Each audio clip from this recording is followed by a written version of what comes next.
প্রিয় দর্শক, সবাইকে আমন্ত্রণ জানাচ্ছি এখন টিভির নিয়মিত স্বাস্থ্য বিষয়ক আয়োজন বাংলাদেশ লাং ফাউন্ডেশন নিবেদিত আরোগ্য নিকেতন নির্মল শ্বাস পাওয়ার্ড বাই রেনাটা পিএলসি। আমি ডাক্তার সাদিয়া সুলতানা রেশমা আপনাদের সাথে আছি। এখানে আমরা কথা বলি বিভিন্ন ধরনের শ্বাসতন্ত্রের সমস্যা নিয়ে এবং সমাধান দিতে চেষ্টা করি বিভিন্ন ধরনের বিশেষজ্ঞ অতিথিদের মাধ্যমে। আজকে আমরা কথা বলতে যাচ্ছি বুকের ব্যথা এই বিষয় নিয়ে, যেখানে বুকের ব্যথার পিছনে প্রধান কারণগুলো থাকে ফুসফুসের বিভিন্ন ধরনের রোগ। আমাদের আলোচনার বিষয় তাই আমরা রেখেছি ফুসফুসের রোগে বুকের ব্যথা, কারণ এবং প্রতিকার। এবং কথা বলতে আমাদের সাথে উপস্থিত আছেন আমাদের দেশের দুজন প্রখ্যাত বক্ষব্যাধি বিশেষজ্ঞ। আমাদের সাথে আছেন doctor Mahbubul Islam, senior consultant বক্ষব্যাধি, পপুলার মেডিকেল কলেজ হাসপাতাল। এবং আমাদের সাথে আরও আছেন ডাক্তার সম্প্রীতি ইসলাম, সহকারী অধ্যাপক, রেসপিরেটরি মেডিসিন বিভাগ, বাংলাদেশ মেডিকেল বিশ্ববিদ্যালয়। আপনাদের দুজনকেই স্বাগত জানাচ্ছি আমাদের অনুষ্ঠানে। ধন্যবাদ। আমরা আজকে কথা বলতে যাচ্ছি ফুসফুসে বিভিন্ন রোগে যে বুকের ব্যথা হয় সেই বিষয় নিয়ে। তো বুকের ব্যথা তো অনেক কারণে হয়, সেই ব্যাপারে ডাক্তার মাহবুবুল ইসলাম আপনার কাছে একটু জানতে চাই কি কি কারণে সাধারণত আমাদের রোগীরা বলে যে তাদের বুকের ব্যথা হচ্ছে। ধন্যবাদ আপনাকে। বুকের ব্যথার প্রথম কারণ হলো ফুসফুসের কারণে হতে পারে, হার্টের কারণে হতে পারে এবং আমাদের জিআই সিস্টেমের আপসেটের কারণে হতে পারে, গ্যাস্ট্রোইন্টেস্টাইনাল সিস্টেমের। তো যেহেতু আমরা বক্ষব্যাধি বিশেষজ্ঞ, আমরা বক্ষব্যাধি নিয়ে প্রথম আলোচনা করতে চাই। বুকের ব্যথার প্রথমত কারণ হলো যে আমাদের বুকের মধ্যে যে আমাদের স্কিন সাবকিউটেনাস টিস্যু আছে, তারপর রিপস আছে, তারপর বুক লাংসের এক প্রলেপ আছে, একটা প্লুরা বলে, তারপর আপনার লাংস প্রপার আছে। এই প্রত্যেকটা ইনফ্লামেশন, যেমন মাস্কুলার হলে ইন্টারকোস্টাল মায়ালজিয়া একটা আছে, এটা হতে পারে। আবার আপনার প্লুরাল যদি হয়, প্লুরাইটিস বা প্লুরাল ইফিউশন হলে হতে পারে। আর এছাড়া এটা ভাইরাল প্লুরা হতে পারে, ব্যাকটেরিয়াল হতে পারে। এছাড়া লাংস প্রপারের জন্য যদি হয়, সে লাংস জন্য হতে পারে, নিউমোনিয়া হতে পারে, অথবা যদি বাতাস জমে যায় অথবা পানি জমে যায় সেখানেও প্রথম দিকে হতে পারে। এছাড়া একটা রেয়ার কন্ডিশন আছে, একদম রেয়ার বলবো না, সেটাকে বলা হয় পালমোনারি এম্বোলিজম। সেটার কারণেও খুব বুকে ব্যথা হতে পারে। এই হলো ফুসফুসের কারণে। ফুসফুস ছাড়াও আরও হতে পারে হার্টের কারণে বুকে ব্যথা হতে পারে। আর যেন আমরা জানি যে হার্টে যদি কোনো কারণে রক্ত চলাচল যে অসুবিধা হয়, অ্যাকুট করোনারি সিনড্রোম বলে, অথবা অ্যাকুট মায়োকার্ডিয়াল ইসকিমিয়া বলে, অথবা ইনফেকশন হয়, এইসব কারণে বুকে ব্যথা হতে পারে। এছাড়া যদি আরও কারণ থাকতে পারে, তাহলে গ্যাস্ট্রোইসোফেজিয়াল রিফ্লাক্স ডিজঅর্ডার, জিআই আপসেটের জন্য হতে পারে, পেপটিক আলসার ডিজিজের জন্য হতে পারে। এইসব কারণে সাধারণত বুকে ব্যথা হয়। ধন্যবাদ। বিভিন্ন ধরনের কারণ শুনলাম।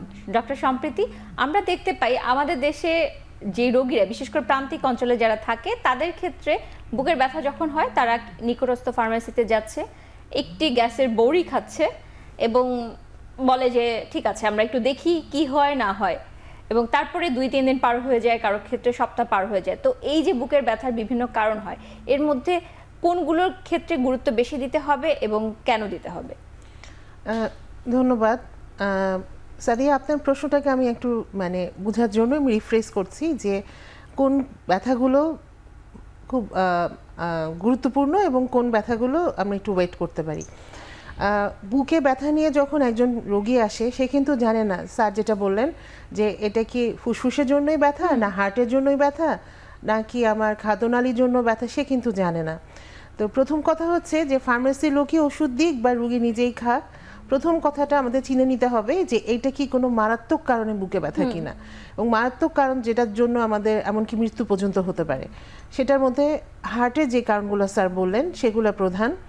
এবং এছাড়াও লাংসের মধ্যে পালমোনারি এম্বোলিজম, নিউমোথোরাক্স অর্থাৎ ফুসফুসে রক্ত জমে যাওয়া, বা ফুসফুস এবং পর্দার যেটা আবরণী, লাংসের আবরণীর মাঝখানে বাতাস জমে যাওয়া, এইসব কারণগুলো যদি হয় তাহলে এইসব কারণে এমনকি মৃত্যুর মুখোমুখিও যেতে হতে পারে রোগীকে। সুতরাং এগুলোর ব্যাপারে কখনোই ওয়েট করা যাবে না। এখন প্রশ্ন হচ্ছে, রোগী তো জানেন না যে আসলে কি কারণে এটা হচ্ছে। তো তাহলে আমাদের যে হার্টের কারণে এবং এই যে বললাম যে কঠিন যেই কারণগুলো, এগুলো সম্পর্কে ধারণা থাকতে হবে। আর বাকি যেই কারণগুলো, সেগুলোর জন্য অনেক সময় আমরা 2-1 দিন ওয়েট করি, কিন্তু আসলে ওয়েট করাটাও আমি সমীচীন খুব একটা মনে করি না, কারণ বুকে ব্যথা একটা মারাত্মক পরিণতির দিকে যেতে পারে। সুতরাং যত শীঘ্রই সম্ভব নিকটস্থ হাসপাতাল বা স্বাস্থ্যকেন্দ্রে গিয়ে চিকিৎসা নেওয়া উচিত। শুধু ফার্মেসি থেকে ওষুধ খাওয়া বা নিজে নিজে ওষুধ খাওয়া সমাধান না। জি, অবশ্যই সেটি আমাদের এই অনুষ্ঠানের একটি অন্যতম উদ্দেশ্য, যে সঠিক মেসেজটি আমাদের দর্শকের কাছে পৌঁছে দেওয়া। ডক্টর মাহবুবুল ইসলাম, আমরা বিভিন্ন কারণগুলো তো যেমন শুনলাম এর মধ্যে অবশ্যই গুরুত্বপূর্ণ কারণ আছে, তাহলে একজন রোগী কিভাবে বুঝবে যে তার এই সমস্যাটি ফুসফুসের কারণে হচ্ছে? সেটা হলো যে যখন ফুসফুসের কারণে হয় সাধারণত এটা একটা হিস্ট্রিটা শুনতে হবে, রোগীর কাছ থেকে শুনতে হবে যে আসলে কিভাবে এটা হচ্ছে, শুরু হলো, যে এই ব্যথাটা শুরু হওয়ার আগে জ্বর ছিল কি না, বা এটা শ্বাস প্রশ্বাসের সাথে বাড়ছে কমছে কি না, অথবা খুব হঠাৎ করে হয়েছে কিনা, আগে কখনো হয়নি, হঠাৎ করে হয়েছে কিনা। সেগুলো যদি হঠাৎ করে হয়, যেটাকে বলা হয় সাডেন ওয়ানসেট, তাহলে সেগুলো আসলে একুট করোনারি সিনড্রোম বা একুট মাইক্রোনিউরোনাল ইস্কিমিয়া এইসব কারণে হতে পারে, অথবা গ্যাসের কারণে হতে পারে।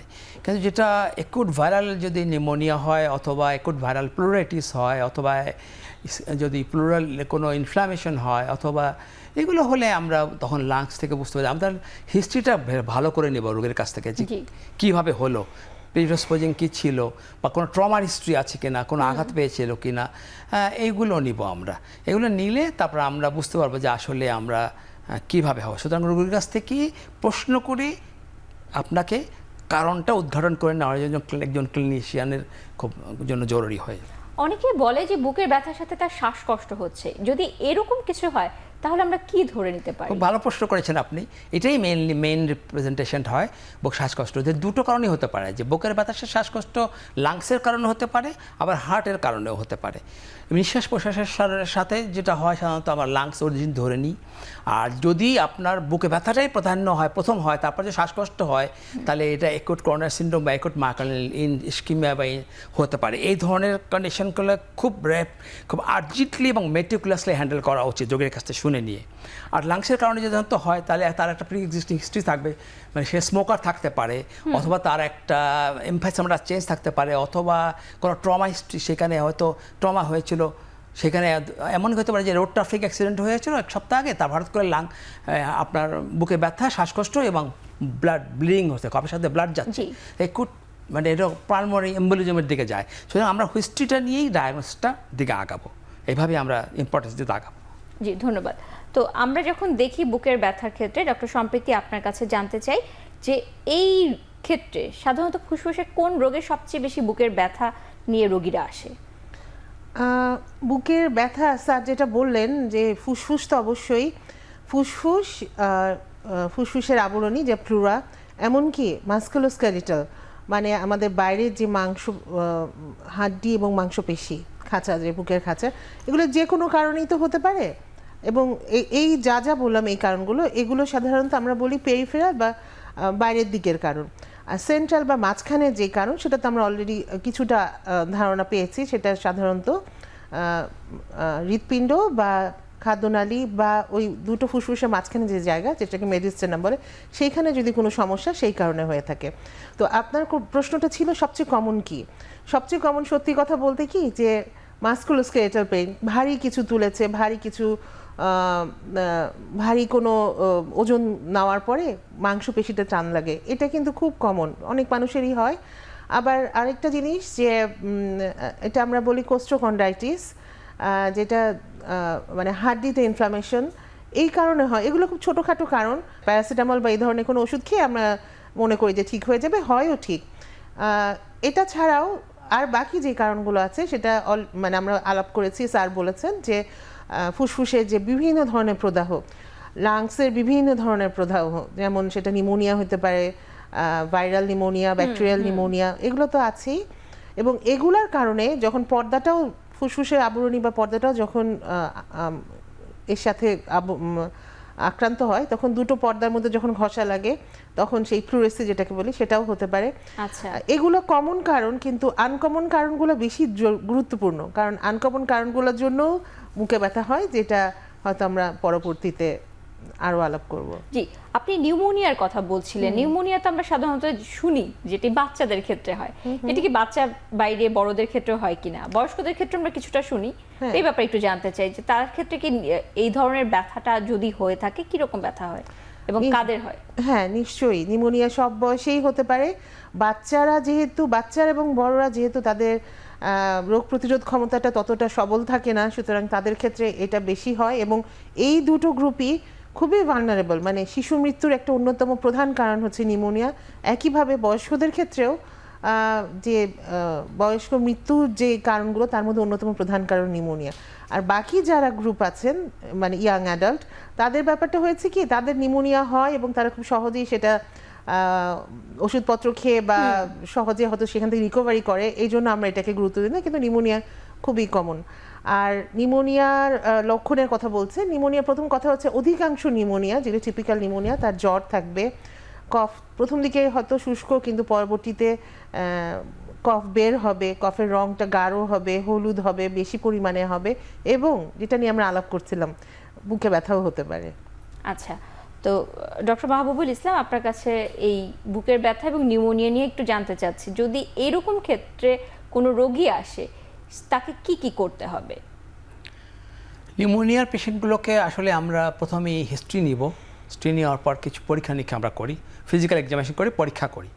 তো ফিজিক্যাল এক্সামিনেশন করার সময় আমরা অনেক কিছু গেস করতে পারি, হিস্ট্রিতেও গেস করতে পারি, ধরুন 30-40% গেস করতে পারি।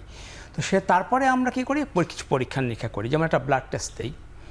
একটা ব্লাড টেস্ট দিলে আমরা ব্লাডের মধ্যে টোটাল কাউন্ট দেখি, সিআরপি দেখি, বিভিন্ন জিনিস দেখি, বিভিন্ন মার্কার আছে সেগুলো দেখি। এরপরে যেটা হয় সেটা হলো আমরা একটা বুকের এক্সরে অবশ্যই করব। সে বুকের এক্সরে করে দেখতে পারবো যে আসলে নিউমোনিয়াটা তার কোথায় আছে, কি আছে। এখন যেটা বাচ্চা হয়, বাচ্চাদের নিউমোনিয়ার প্যাটার্নটা একরকম, একটা মিডল এজের একরকম, বুড়োদেরও বাচ্চা আর বুড়োদের একই রকম অনেকটা হয়, সেটা আমরা এক্সরে দেখলেই বুঝতে পারবো। আচ্ছা, তো তারপরে যখন আমরা বুঝতে পারবো তখন আমরা এর সাথে কফটাও টেস্ট করে দিতে পারি, কফের স্পুটামটা সিএস করতে পারি, কফের সাথে আমরা স্পুটামের টিবি আছে কিনা সেটাও দেখতে পারি। তো একুট নিউমোনিয়া যেটা আমরা ব্যাকটেরিয়াল নিউমোনিয়া ধরে নিই, ভাইরাল নিউমোনিয়া ধরে নিই, এবং সেই লাইনে আমরা ইনভেস্টিগেশন করে পরীক্ষা নিরীক্ষার মাধ্যমে আমরা রোগ নির্ণয় করি। এইভাবে আমরা ডায়াগনোসিস করতে সক্ষম হই আর কি। জি, ধন্যবাদ। তো এই যে নিউমোনিয়া যখন হচ্ছে এবং বিভিন্ন ধরনের পরীক্ষা নিরীক্ষার মাধ্যমে এই ব্যাপারে মোটামুটি ধারণা পাওয়া গেল যে এটি নিউমোনিয়া হয়েছে, সেই সময় থেকে ঠিক কি করতে হবে সেই ব্যাপারে একটু জানতে চাই ডক্টর আচ্ছা, সম্প্রতি সেই আপনার সময় কাছে। থেকে রোগীকে কি করতে হবে এবং রোগীকে যারা কেয়ার গিভার তাদের কি করতে হবে এবং যারা আশেপাশে আছেন তাদের কি করতে হবে। অনেক নিউমোনিয়াই সংক্রামক, বিশেষ করে ভাইরাল নিউমোনিয়াগুলো তীব্রভাবে সংক্রামক, সুতরাং সবার জন্যই এখানে আসলে করার অনেক কিছু আছে। প্রথমে রুগীরটাই বলি। রুগীর ক্ষেত্রে বলতে হবে যে রুগীর তো এই নিউমোনিয়া রুগীরা জ্বরে ভুগেন এবং বেশ অসুস্থ থাকেন, সম্ভব হলে তারা বিশ্রাম নেবেন, প্রচুর পানি পান করবেন, নিউট্রিশনটা মেনটেন করবেন, এবং ডাক্তার সাহেব যেই ওষুধ স্পেশালি সাধারণত অ্যান্টিবায়োটিক দেন, অ্যান্টিবায়োটিকটা যেভাবে যেই ডোজে দেওয়া হয়েছে সে ঠিক নিয়ম মেনে পূর্ণ মাত্রায় খাবেন, তা না হলে কিন্তু অ্যান্টিবায়োটিক রেজিস্ট্যান্স একটা বড় প্রবলেম, সেটা হতে পারে। আর যদি বুকে ব্যথা থাকে, যেটা আমাদের আজকের টপিক, তাহলে কিছু কিছু হয়তো ব্যথানাশক ওষুধ দেওয়া হবে, সেটাও উনি নিতে পারেন। তবে খেয়াল রাখতে হবে নিউমোনিয়া যখন জটিল আকার ধারণ করে তখন কিন্তু রক্তের অক্সিজেনের পরিমাণ কমে যায় এবং দেখা যায় যে আমাদের ব্লাড প্রেশার কমে যায়, পালস অনেক বেড়ে যায়, শ্বাসের মাত্রা অনেক বেড়ে যায়। এরকম যদি পরিস্থিতি তৈরি হয় তাহলে শিশু হোক, বৃদ্ধ হোক আর অ্যাডাল্টই হোক, কোনোভাবেই আর দেরি করা যাবে না, তাকে খুব দ্রুত হসপিটালে নিয়ে যেতে হবে এবং প্রয়োজনে অক্সিজেন এবং ইনজেকশনের মাধ্যমে অ্যান্টিবায়োটিক অন্যান্য যা যা করার সেটা করে নিতে হবে।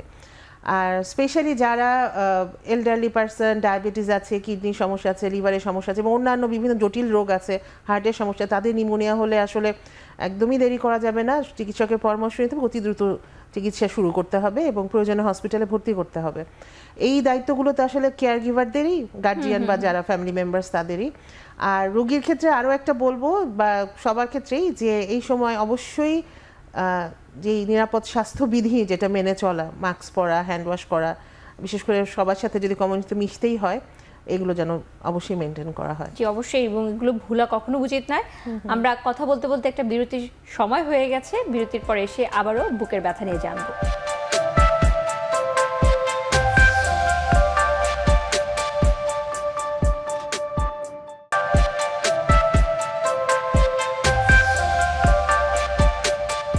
বিরতির পর আবারও স্বাগত জানাচ্ছি বাংলাদেশ লাং ফাউন্ডেশন এবং রেনাটার সৌজন্যে আরোগ্য নিকেতন নির্মল শ্বাসে।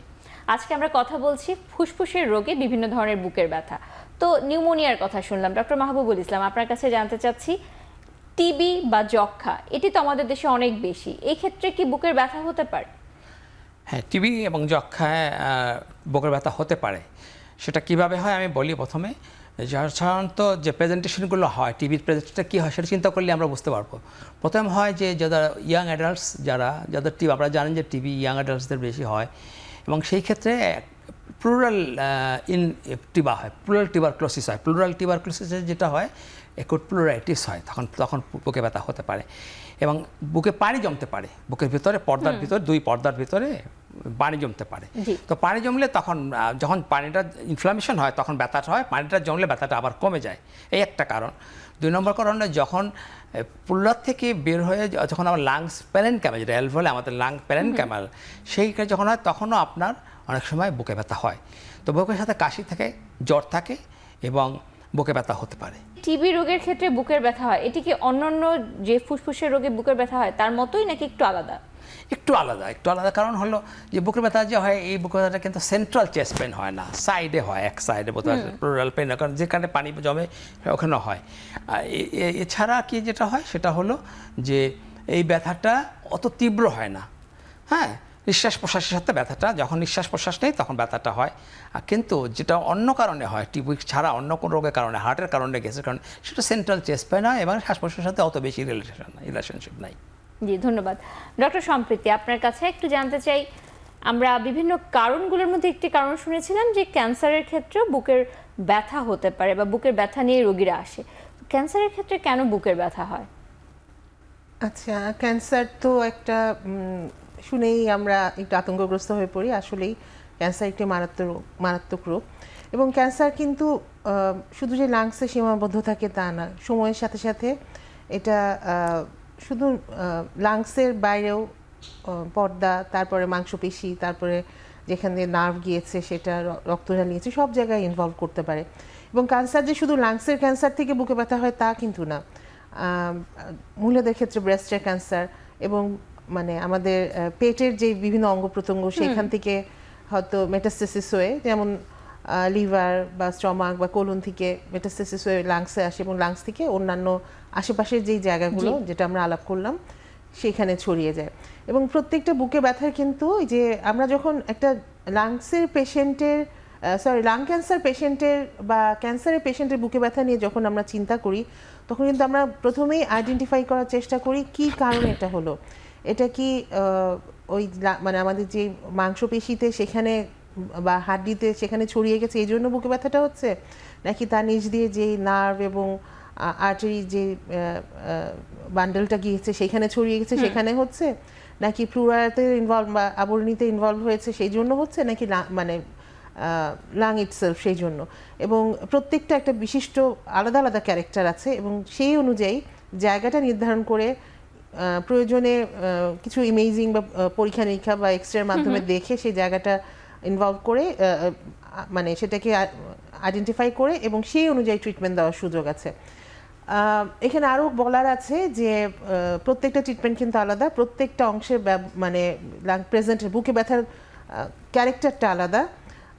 এবং অ্যাডভান্স স্টেজে যখন মানে পেশেন্ট অনেক বেশি ক্যান্সার ছড়িয়ে পড়ে, তখন এমনও হয় যে দীর্ঘমেয়াদী চিকিৎসা মানে ব্যথা নিয়ন্ত্রণের ওষুধপত্র দিতে হয় প্যালিয়েটিভ কেয়ারের আন্ডারে। সেটার জন্য আলাদাভাবে আমাদেরকে ওষুধপত্র প্রেসক্রিপশনে ডিজাইন করতে হয়। জি, ধন্যবাদ। লাং ক্যান্সার নিয়ে তো শুনলাম। ডক্টর মাহবুবুল ইসলাম, আপনি আজকের আলোচনার শুরুতে একটি কথা বলেছিলেন যে অনেক ক্ষেত্রে দেখা যায় পালমোনারি এম্বোলিজম থেকে বুকের ব্যথা হয়। এই ব্যাপারটি সম্পর্কে আমাদের অনেক দর্শকেরই ধারণা নেই, তো প্রথমে একটু ধারণা নিতে চাই, এটি কি ধরনের সমস্যা? আচ্ছা, ধন্যবাদ আপনাকে। পালমোনারি এম্বোলিজম এমন একটা রোগ যে রোগটা আপনার পালমোনারি আর্টারির মধ্যে আমাদের ব্লক হয়ে যায় কোনো কারণে। তো ব্লক হওয়ার কারণটা হলো অনেক কিছু, ওর ফ্যাক্টর উপর নির্ভর করে। একটা হলো যে তার যদি কোনো অ্যাথেরোস্ক্লেরোটিক হার্ট ডিজিজ থাকে, অথবা যদি একটা বৃদ্ধ লোক 60 লোক অনেক সময় শুয়ে থাকে, এক জায়গায় বসে থাকে, তাহলে ওর ডিপ ভেন থ্রম্বোসিস রোগ ওখানে ডিবিটি থেকে এটা আসতে পারে, লাংসে আসতে পারে।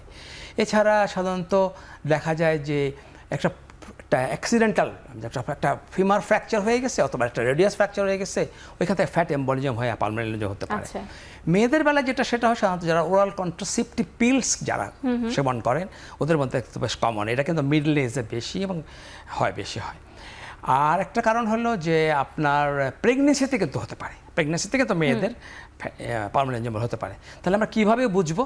এটা সাধারণত সাডেন ওয়ানসেট হয়, হঠাৎ করেই বুকে ব্যথা, এবং ব্যথাটা কিন্তু বেশ ব্যথা হয়, অনেক ব্যথা হয়। হঠাৎ তার সঙ্গে শ্বাসকষ্ট থাকে, এবং তার সাথে কি হয় যে আপনার কাশির সাথে রক্ত যেতে পারে। আচ্ছা, তো এইগুলো খুব গ্রেভ কন্ডিশন।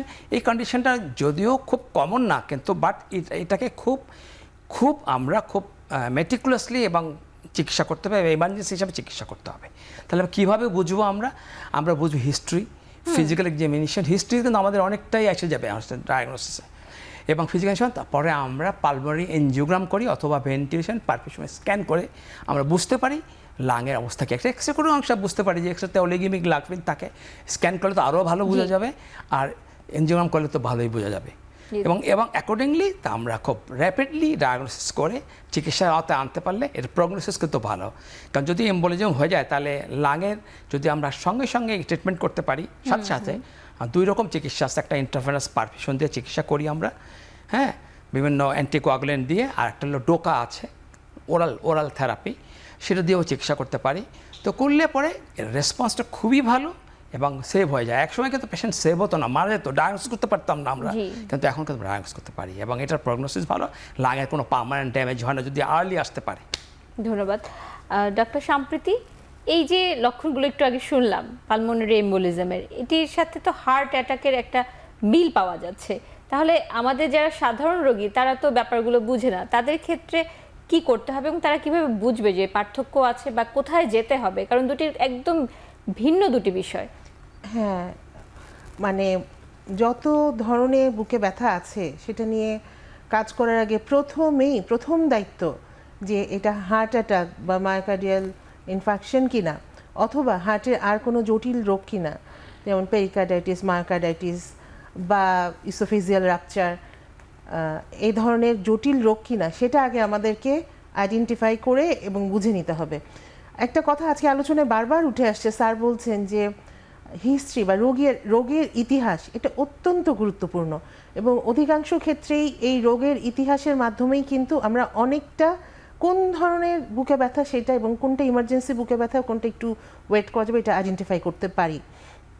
আমি কয়েকটা জিনিস আমি দর্শকদের উদ্দেশ্যে বলবো, খেয়াল রাখবেন। সেটা হচ্ছে যদি ব্যথাটা বুকের মাঝখানে হয়, 2 লাংসের মাঝখানে বুকের যে অংশটা, সেখানটায় সাধারণত হার্ট থাকে, একটু বাদিকে এই জায়গাটায় যদি হয়, এই ব্যথাটা যদি আপনার বাদিকে অর্থাৎ বা কাঁধ, জ মানে মুখের চোয়াল, হাত, এই পাশগুলোতে যদি ছড়িয়ে যায়, এবং ব্যথাটা অনেক সময় ঠিক বুকে ব্যথা না, আমার বুক সিভিয়ার কম্প্রেশন, আমাকে ক্রাশ করে দিচ্ছে, আমাকে একদম ছিঁড়ে নিয়ে যাচ্ছে, আমার বুক চেপে নিয়ে আসছে, আমার খুব মানে অস্থির লাগছে, এরকম একটা কথা বলে। বিশেষ করে যে হার্ট অ্যাটাক যেটা আমরা বলি, এমআই বা এই ধরনের একটা ফিলিংস যদি হয়, সাথে দেখা যায় আমার বমি পাচ্ছে, আমি ঘামছি এবং আমার অস্থির লাগছে, আমার প্যালপিটেশন মানে বুক ধরফর করছে, অনেক সময় অ্যারিথমিয়া থাকে সাথে। এই ধরনের যদি কমপ্লেন হয় বা এই ধরনের কাছাকাছি যদি কমপ্লেন হয়, তাহলে আর 1 সেকেন্ডও ওয়েট করা উচিত না, এবং সাথে সাথে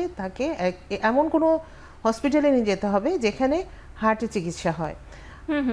অন্তত পক্ষে একটা ইসিজি বা একটা রক্ত পরীক্ষা করে বুঝে নেওয়া যে এটা আসলেই হার্টের কোনো সমস্যা আছে কিনা, এটা দেখে নিতে হবে, প্রয়োজনে এক্সরে।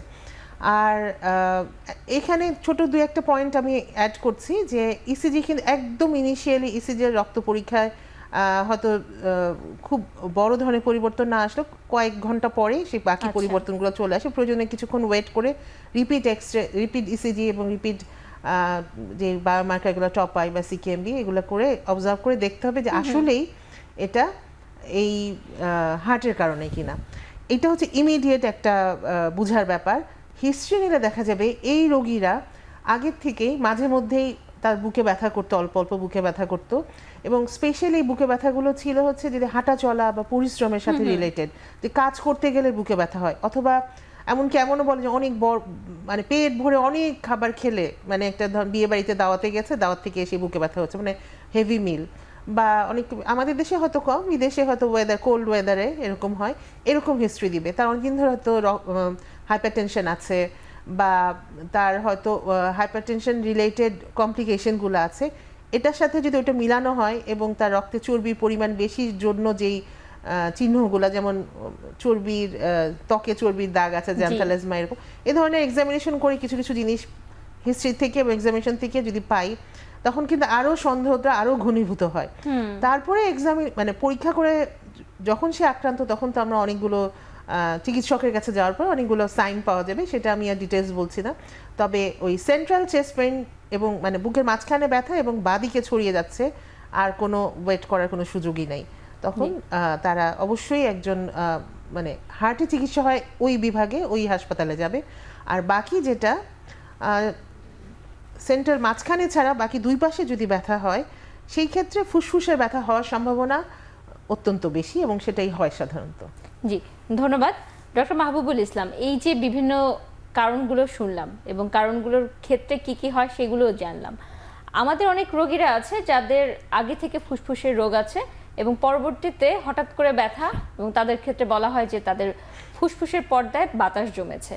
এই যে সমস্যাটি, এই সমস্যাটি কেন হচ্ছে এবং এটি আসলে কতটুকু মারাত্মক সেটা জানতে চাই। আপনি যেটা বলতে চাচ্ছেন সেটা হলো আসলে মানে প্রি এক্সিস্টিং লাং ডিজিজ, আগে হয়তো সিওপিডি বা অ্যাজমা আছে, এমফাইসেমা আছে, এইসব রোগীগুলোকে হঠাৎ করে বুকে ব্যথা হতে পারে। এটা হয় কি, আমাদের লাংসের ভিতরে যে অ্যালভোলাই বা বেলুনগুলো আছে, এই ক্রনিক রোগের কারণে, সিওপিডির কারণে অথবা অ্যাজমার কারণে ওগুলোর যে নর্মাল যে মানে স্ট্রাকচার, ওটা চেঞ্জ হয়ে যায়, ইলাস্টিসিটিটা চেঞ্জ হয়ে যায়। তো যার কারণে ওইটা অসুস্থ থাকার কারণে যে কোনো সময় ওটা রাপচার হয়ে এমফাইসেমাটাস বুলা করতে পারে সিওপিডির কেসে। এটা টিউবারক্লোসিসে হতে পারে, এটা অ্যাজমার জন্য হতে পারে, এটা সিওপিডির কারণে হতে পারে। এই একটা কারণ, এই কারণে হঠাৎ করে এইটা হতে পারে। এই কারণেই হঠাৎ করে লাঙে যে সাইডে হয়েছে সেই সাইডে ব্যথা হয় এবং এটা রেফার্ড হয়ে অন্য জায়গায়, ঘাড়ে টাড়ে বিভিন্ন জায়গায় আসতে পারে। যেটা একটু আগে ডক্টর সম্প্রীতি বলেছেন যে এটা হার্টের অসুখের সাথেও মিমিক করতে পারে, একই রকম হতে পারে। সুতরাং আমাদের as a clinician, as a pulmonologist আমাদের সজাগ থাকতে হবে। আসলে এই হিস্ট্রিটা খুব ইম্পর্টেন্ট, যে কারণে ওনার প্রেগনেন্সি লাং তার স্মোকার কিনা, কতদিনের স্মোকার, তার অন্য কোনো হ্যাবিট আছে কিনা, তার পেপটিক আলসার ডিজিজ আছে কিনা, তার অ্যাজমা ছিল কিনা ছোটোবেলায়, এখন আছে কিনা, এইগুলো আমরা হিস্ট্রি নিয়ে বের করে তা আমরা ওই অনুযায়ী আমরা যদি ডায়াগনোসিস দিকে যাই তাহলে আমরা এই ব্যাপারে ডায়াগনোস করতে পারবো। এখন যেটা বললাম যে নিউমোথোরাক্স হতে পারে একটা কারণ, টিউবারক্লোসিসের কারণেও কিন্তু এরকম একট চেস্ট পেন নিয়ে আসতে পারে। সেখানে যেমন একট পালমোনারি একটা চেস্ট পেন হয়, কারণ হয় এটা হলো ওখানে একটা টিউবারক্লোজ ফোকাস ছিল, ওইটা রাপচার হয়ে বুলা হয়ে ওইখানে নিউমোথোরাক্স হয়ে গেছে। তো সেই জন্য আমাদের ওইগুলো যদি পাওয়া যায় এরকম, সেটা সাধারণত ওয়ান সাইডেড হয়, যে সাইডে হয় সেই সাইডে ব্যথা হয় এবং সেই সাইডেই সবচেয়ে ব্যথা হয়, one side. Central chest pain হয় না, যেটা হার্টে হয় বা অ্যাসিডিটি গার্ড বা যেগুলো হয়। তো সেই ক্ষেত্রে আমাদের ওইভাবে পরীক্ষা নিরীক্ষা করে আমাদের ম্যানেজমেন্ট দিতে হবে। যদি নিউমোথোরাক্স হয় তাহলে নিউমোথোরাক্সে আমরা ইন্টারকোটাল টিউব ড্রেনেজ দিয়ে আমরা লাংটাকে সাধারণত তাড়াতাড়ি কলাপস হয়ে যায়, তো ওটা আমরা করবো।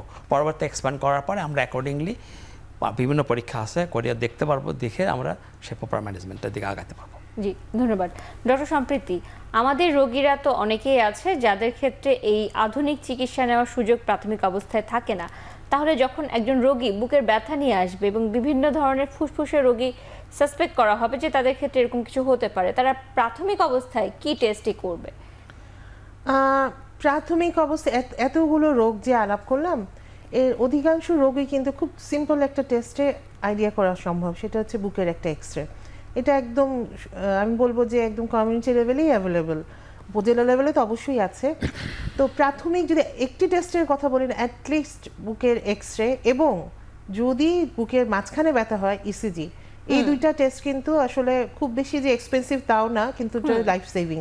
সুতরাং এই দুটো টেস্ট কিন্তু করতেই পারে। এ নিয়ে আমরা আরও কথা শুনবো, এখন একটি বিরতির সময় হয়েছে।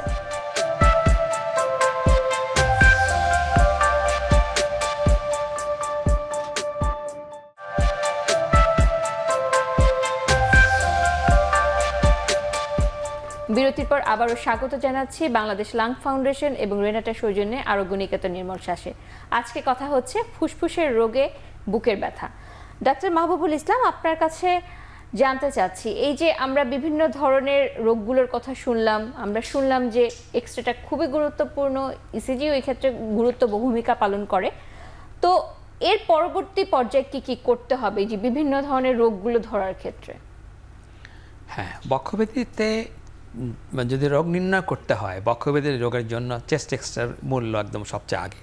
ওটা আমাদের ইজি অ্যাভেলেবল, পয়সাও কম লাগে, যার কারণে সব রোগী করতে পারে, 1 নম্বর। 2 নম্বরে যদি আমরা এক্সরে দেখে কিছু সাসপেক্ট করি, তখন আমরা যারা পালমোনোলজিস্ট আছি আমরা কিন্তু আরও কিছু পরীক্ষা নিরীক্ষা দেই। সেটা হলো একটা সিটি স্ক্যান, সিটি চেস্ট, যদি ক্যান্সার চিন্তা করি, যদি মনে করি যে না এটা নিউমোনিয়া আছে, সেখানেও আমরা এনহান্সমেন্ট দেখে সিটি চেস্ট করতে পারি, সিটি স্ক্যান অথবা এই যদি অ্যালভোলেতে কোনো কিছু থাকে সেক্ষেত্রে আমরা এই সিটি করতে পারি। তো এটা একটু আমাদের পার্সপেক্টিভে সব জায়গায় সব জায়গায় অ্যাভেলেবেল না, জেনা হসপিটালগুলো অনেক জায়গায় আছে, অনেক জায়গায় নাই, কিন্তু মেডিকেল কলেজ সব জায়গায় আছে।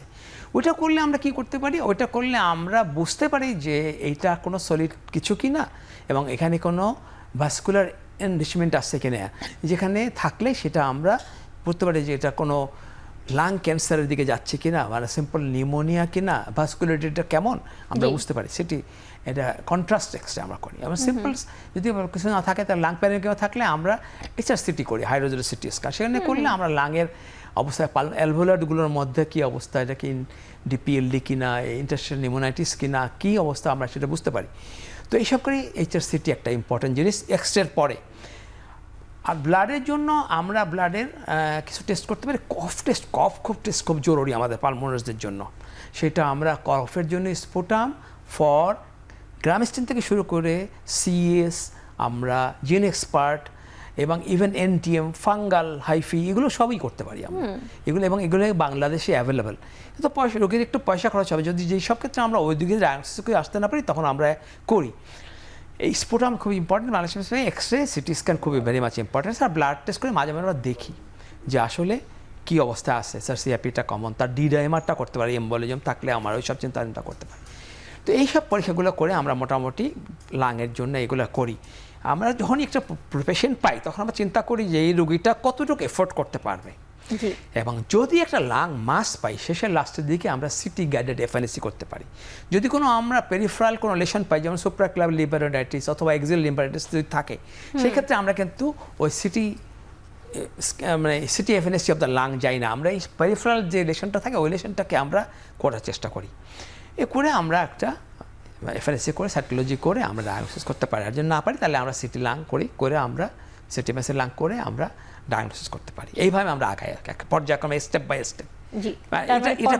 এটা করতে হবে রোগীর অ্যাবিলিটির উপরে, রোগীর টাকা পয়সা কেমন আছে এবং আমাদের সেটিংসে আমাদের কতটুকু ফ্যাসিলিটিস আছে ডিপেন্ড করে। ধন্যবাদ ডক্টর সম্প্রীতি। আমরা বিভিন্ন ধরনের আলোচনার মাধ্যমে দেখেছি যে কিছু কিছু রোগের ক্ষেত্রে চিকিৎসা এক রকম, আর কিছু কিছু রোগের ক্ষেত্রে চিকিৎসা আরেক রকম। তো এই কিছুক্ষণ আগে আমরা নিউমোথোরাক্সের কথা শুনছিলাম, এটির ক্ষেত্রে ম্যানেজমেন্ট বা চিকিৎসাটা কখন শুরু করতে হয় এবং এটি কত দ্রুত করতে হবে? নিউমোথোরাক্স এটাও বুকে ব্যথা নিয়ে প্রেজেন্ট করে এবং তীব্র শ্বাসকষ্ট হয়। আসলে এটা না, নিউমোথোরাক্সের কয়েকটা ধরন আছে, তো তার মধ্যে একটা ধরনের নাম হচ্ছে টেনশন নিউমোথোরাক্স। মানে এটা অনেক বাতাস জমে যায় এবং বাতাসগুলো জমতেই থাকে, বাতাসগুলো আর বের হতে পারে না, এটা টেনশন নিউমোথোরাক্স। প্রতি শ্বাসের সাথে সাথে আরও বাতাস জমতে থাকে, যত বাতাস জমে তত লাংসটা কলাপস হয়ে ছোট হতে থাকে, এবং এমনও হয় জমতে জমতে পুরো বুকের বেশিরভাগ অংশই বাতাসেই ভরে যায়, লাংসটাকে স্কুইজ করে একদম অপর দিকে নিয়ে যায়, নিতে নিতে হার্টটাও সাথে চলে যায়। এই সমস্যাগুলো যখন হয় রুগীর, তখন দেখা যায় যে তার তীব্র বুকে ব্যথা, তীব্র শ্বাসকষ্ট এবং হেমোডাইনামিক ইনস্টেবিলিটি, অর্থাৎ তার প্রেশার কমে যাচ্ছে, তার ব্লাড প্রেশার মানে পালস রেট অনেক বেড়ে যাচ্ছে এবং রুগী শকে চলে যাচ্ছে, এরকম পরিস্থিতি তৈরি হয়। এটা না আসলে একেবারে রেসপিরেটরি ইমার্জেন্সি বা মেডিকেল ইমার্জেন্সি। এমনও হয় যে আইডিয়াল চিকিৎসা তো অবশ্যই যে ওই যে বাতাসটা বের করে দেওয়া, লাংসে একটা ফুটো করে একটা নল দিয়ে, ইন্টারকোস্টাল টিউব বলে, নল দিয়ে, এবং সেই টিউবটাকে একটা এমনভাবে রাখা যে একটা আলাদা একটা ব্যাগ আছে, তার মধ্যে কিছু পানি দাও যাতে বাতাসটা শুধু বেরই হয় কিন্তু আবার পুনরায় ঢুকতে না পারে, এরকমভাবে একটা সিস্টেম আছে, ওইটা দেওয়া। এটা হচ্ছে আইডিয়াল ট্রিটমেন্ট। কিন্তু যদি ডাক্তার সাসপেক্ট করেন, এক্সরে করে যদি এটা ডায়াগনোসিস করেন, অথবা এক্সরে করার আগে শুধুমাত্র পরীক্ষা করে একজন অভিজ্ঞ চিকিৎসক সেটা বুঝতে পারেন, কিছু মানে কোনো শ্বাসের আওয়াজ থাকবে না, টোকা দিলে একটা বেশি বেশি আওয়াজ হবে, এরকম কিছু ব্যাপার আছে, তখন এমনও বলা হয় যদি আর কিছু না থাকে ইমার্জেন্সি একটা ছোট্ট নিডল দিয়ে ওই বাতাসটা বের হওয়ার রাস্তা করে দেওয়া হোক, এটা তার লাইফ সেভিং হতে পারে। এবং হয়তো দেখা যাবে যে এমন জায়গায় যে হাসপাতাল অনেক দূরে, এই অবস্থায় তাকে ওই ছোট্ট ফুটা করে একটা নিডল দিয়ে ফুটা করে তাকে ওই অবস্থায় হয়তো অ্যাম্বুলেন্সে করে হয়তো বড় হাসপাতালে পাঠিয়ে দেওয়া হয় যাতে টিউব দেওয়া যায়। তো এরকম করেও চিকিৎসা করা হয়, এটা হচ্ছে লাইফ সেভিং অবস্থায়। আর আইডিয়াল ট্রিটমেন্ট হচ্ছে ইন্টারকোস্টাল টিউব দিয়ে তার ওই বাতাসটা বের করে দেওয়া। এবং মজার ব্যাপার হচ্ছে বাতাসটা সম্পূর্ণ বের হয়ে গেলে সেই পেশেন্টটা কমপ্লিট রিকভারি হতে পারে other than the pre existing lung disease, কিন্তু এই সংক্রান্ত সমস্যাটা সম্পূর্ণ সমাধান হয়ে যেতে পারে। এই ক্ষেত্রে কি বারবার বাতাস জমতে পারে? হ্যাঁ, হতে পারে। স্যার যেটা বললেন, যার এমনিতেই ফুসফুস রোগগ্রস্ত, তার বিভিন্ন অ্যালভিউলায়ে ফাঁকা জায়গা থাকে, মাঝে মধ্যে অনেকের ক্ষেত্রেই মাঝে মধ্যে সেটা ফেটে যেতে পারে। প্রথমবার ফাটার পরে সে দ্বিতীয়বার তৃতীয়বার হয়তো বা ফাটতে পারে এবং বারবার এই ধরনের পর্দার মাঝখানে, পর্দা এবং লাংসের মাঝখানে পানি জমার সমস্যা হতে পারে। এই ক্ষেত্রে কিছু নির্দিষ্ট চিকিৎসা আছে, দুইটা পর্দাকে একসাথে করে দেওয়া বা অন্যান্য আরও কিছু চিকিৎসা আছে, এটা অ্যাডভান্স চিকিৎসা, সেটা বিশেষজ্ঞরাই বলবেন। কিন্তু কথা হচ্ছে তাকে সতর্ক থাকতে হবে যিনি এই ধরনের সমস্যায় আক্রান্ত, স্পেশালি যারা বিভিন্ন এমফাইসেমাটাস বুলা বা টিউবারকুলার বুলা বা এই ধরনের আছে। সতর্কতার মধ্যে অনেকগুলো, একটা যেমন এয়ার ট্রাভেল করা, ডিপ সি ডাইভিং করা, এগুলা খুব সাবধানে করতে হবে। এবং তাকে তখন যদি এই সমস্যা হয় তখন বুঝে নিতে হবে যে আগের সমস্যায় রিপিট হয়েছে আর কি। আচ্ছা, আমরা এই নিয়ে আরো কথা শুনবো। এখন আবার একটি বিরতির সময় হয়েছে।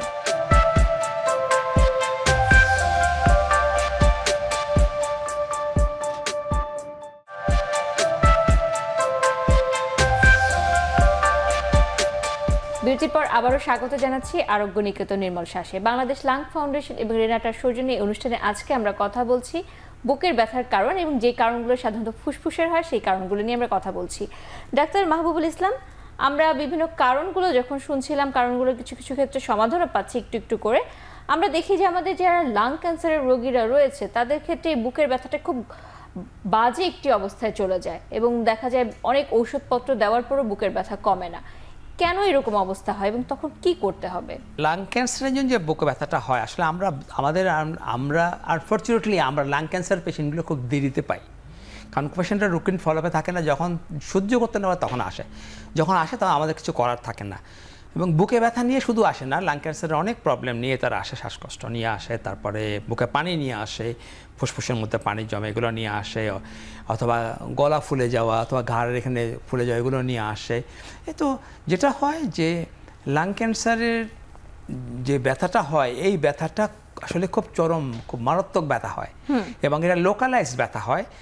যেই পাশে ফুসফুসে লাং ক্যান্সারটা হয়, টিউমারটা হয়, সেই পাশেই সাধারণত ব্যথাটা হয়, লোকালাইজড ব্যথা। এবং এই ব্যথাটা কেন হয়? একটা হলো যে আমাদের যে লাং ক্যান্সারের উপরে ক্যান্সারের যে ওইটা কিন্তু আমাদের যে ইন্টারকোস্টাল নার্ভস আছে, সেই নার্ভসের উপরে ইনফিল্ট্রেশন, নার্ভটাকে ইনভলভ করে, তখন একটা ইন্টারকোস্টাল মানে নার্ভের করার কারণে ব্যথাটা বেশি হয়, অনেক বেশি ব্যথা হয়, যেটা কোনো ওষুধ খাওয়ায় খুব সঠিক লাভ হয় না, কমে না, কমানো খুব ডিফিকাল্ট হয়ে যায়।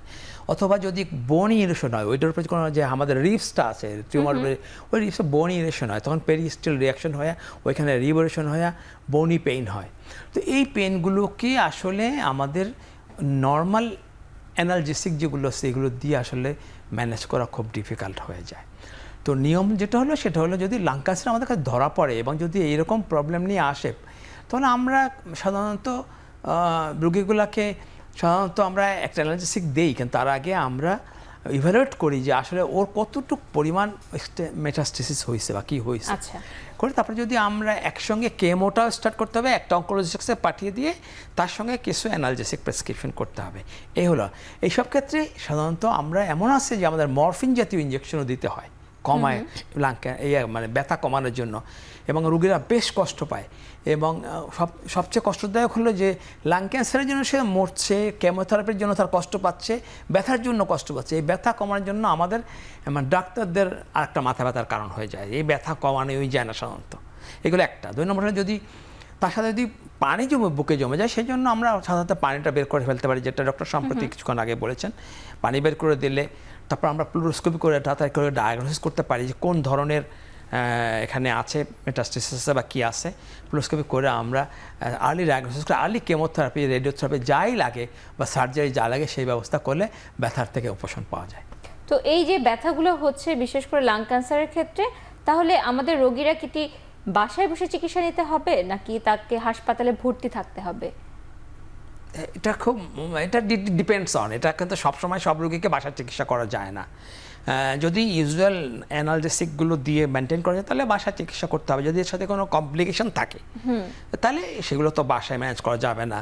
পিরিয়ডিক যদি একটা পর্যায়ে তাকে একুট ম্যানেজমেন্ট দিয়ে ব্যথা কমিয়ে পানি বের করে কেমো দিয়ে যদি একটা পর্যায়ে আমরা আনতে পারি তখন বাসায় ম্যানেজ করা সম্ভব।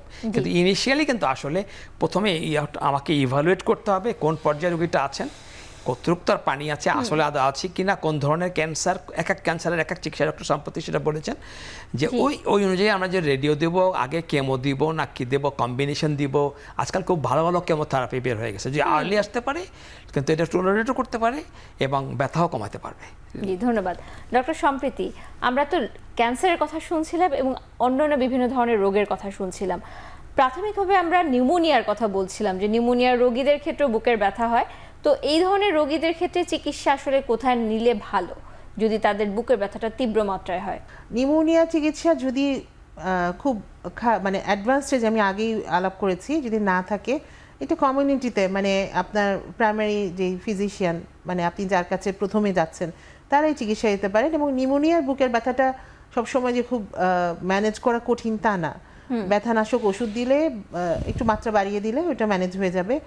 তবে যদি সত্যিকার অর্থেই রোগী মানে তার কঠিন রোগ কমপ্লিকেটেড হওয়ার যে ফিচার্সগুলো আগে বলেছি, প্রেশার কমে যাবে, পালস বেড়ে যাবে, তার রেসপিরেটরি রেট বেড়ে যাবে, রক্তে ইউরিয়া বেড়ে যাবে, এই ধরনের যদি হয় এবং বয়স্ক রোগী হয় বা অতি মানে শিশু হয়, তাদের ক্ষেত্রে, শিশুদের ক্ষেত্রে একটু বলি, তাদের খাওয়ার স্পৃহা কমে, তারা ল্যাথার্জিক হয়ে যাবে, খেলাধুলা কমে যাবে, এ ধরনের যদি হয়, পেশাবের পরিমাণ কমে যাবে, তাহলে অবশ্যই তো তখন তাকে ডাক্তারের কাছে নিতেই হবে। এবং সেই ক্ষেত্রে আসলে যদি যেই লক্ষণ অনুযায়ী মানে মোটামুটি ব্যথার ওষুধের মাধ্যমে নিউমোনিয়ার বুকের ব্যথা চিকিৎসা করা সম্ভব এবং নিউমোনিয়াও চিকিৎসা করা সম্ভব।